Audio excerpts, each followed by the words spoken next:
It's May the 14th, 1973, and three men, Pete Conrad, Joe Kerwin, and Paul Weitz, are taking a picture in front of the U.S.'s first space station, Skylab.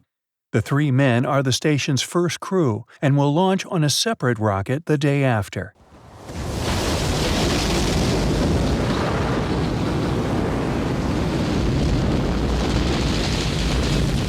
Skylab flew off the launch pad perfectly, but 63 seconds into the flight, alarms began in the NASA control room.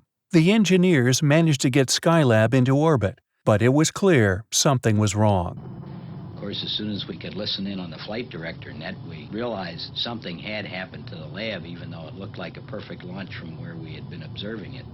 There were no remote-controlled cameras on Skylab, so it was impossible to get a clear view of what was happening in space. But from Skylab's power, heat, telemetry, and other data, NASA engineers came up with one grim conclusion. During launch, one of Skylab's heat shields had been ripped off and taken one of the main solar panels with it. The only other main solar panel was jammed, most likely from fragments of the ripped-off heat shields.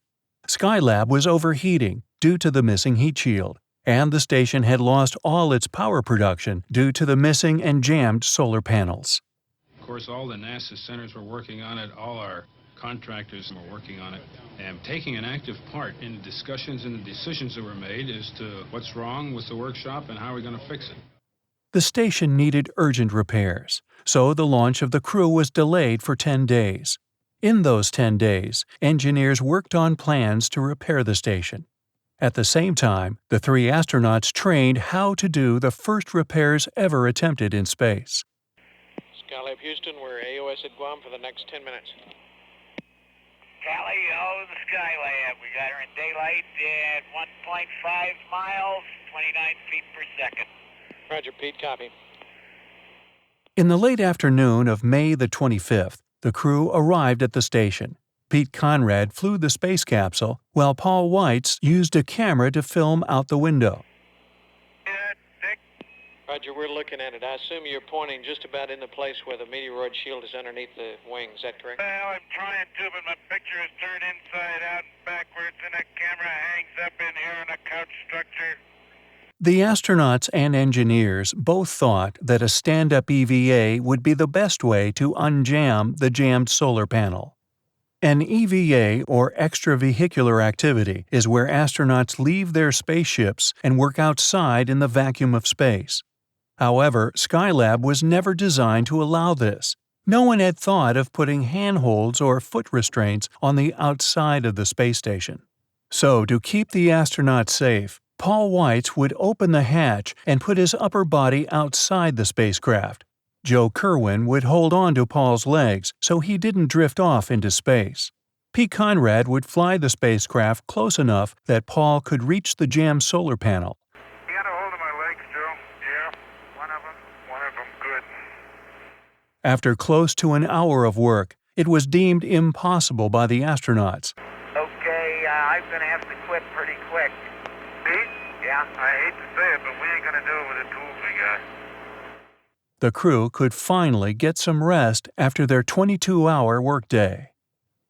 The crew worked on board the space station for several days to fix other issues and begin their planned experiments.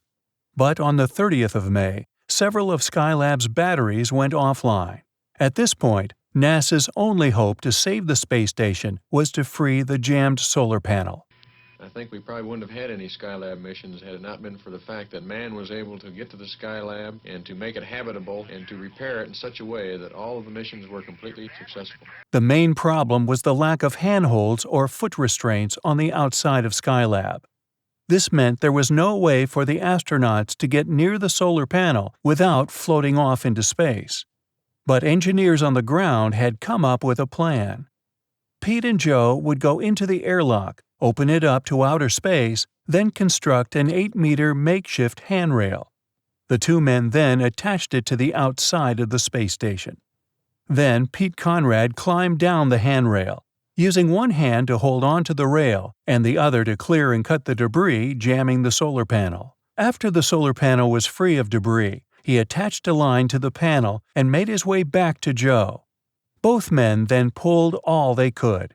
This was to open the solar panel. When the two men finally succeeded, they both lost their footing and were flung into space. And boy, it broke. It let go in one big hurry, and there I was, launched into space again, free floating, hanging on the end of this string. And well, by the time I got straightened out again and looked around, why, there it was, out and deployed.